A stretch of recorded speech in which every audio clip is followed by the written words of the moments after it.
Ladies and gentlemen, we do thank you very much for your attention, and now we invite you to sit back, relax, and enjoy the takeoff.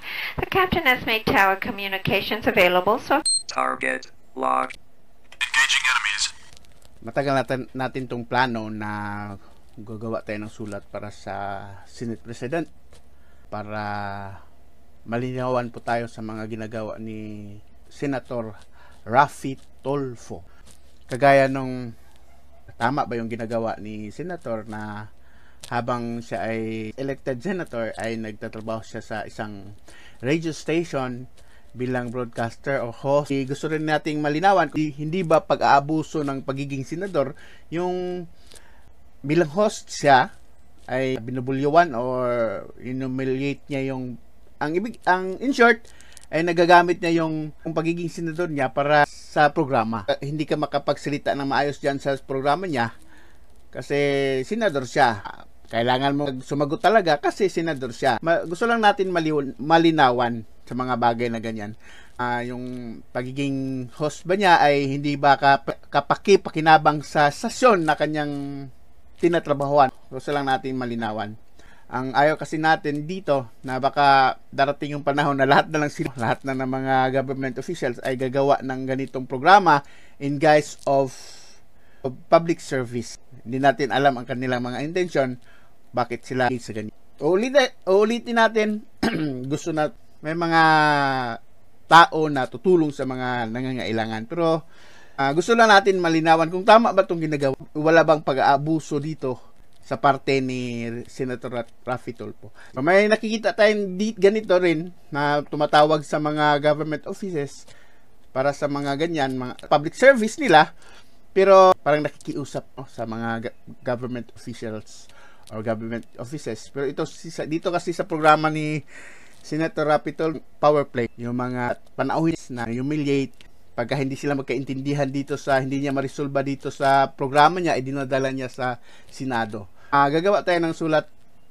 Simulan natin ngayon hanggang matapos. Hindi natin alam kung kailan matapos. So, let's do this.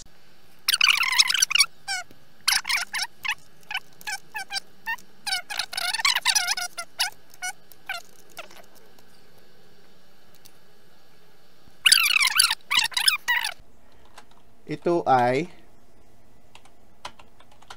tungkol sa mga ganap o gawa.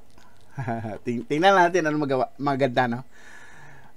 Ganap o gawa ni Senador Tulfo.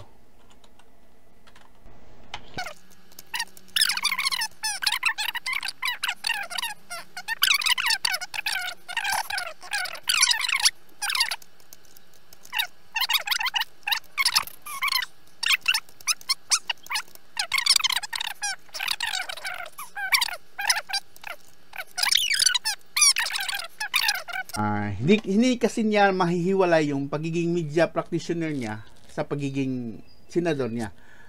Sa akin lang siguro kung pwede kang media magbalita ka dyan, mga ordinaryong balita, pwede siguro sa akin yan. Pero yung yung mga tatawag ka sa mga government offices, mga parang nagagamit mo kasi yung impluwensya mo bilang senador, no? Baka sa akin, baka may abuso doon. Baka may abuso. So, yun din ang itatanong natin.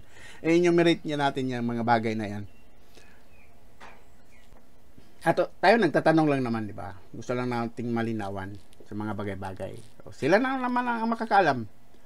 Ang dali-dali na makagawa ng investigation doon sa Senado. Tapos itong gagawin itong sulat, hindi nila ma-actionan kahit na konti lang. Kunti lang. Ito. Honorable Juan Miguel Meigs Fernandez Zubiri, Senate President, Philippine Senate. Dear Senate President Zubiri, greetings from an ordinary Filipino citizen.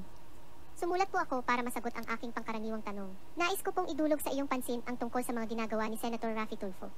Ika nga gusto ko lang malinaw tungkol sa mga ginagawa ni kagalang-galang na Senador Tulfo.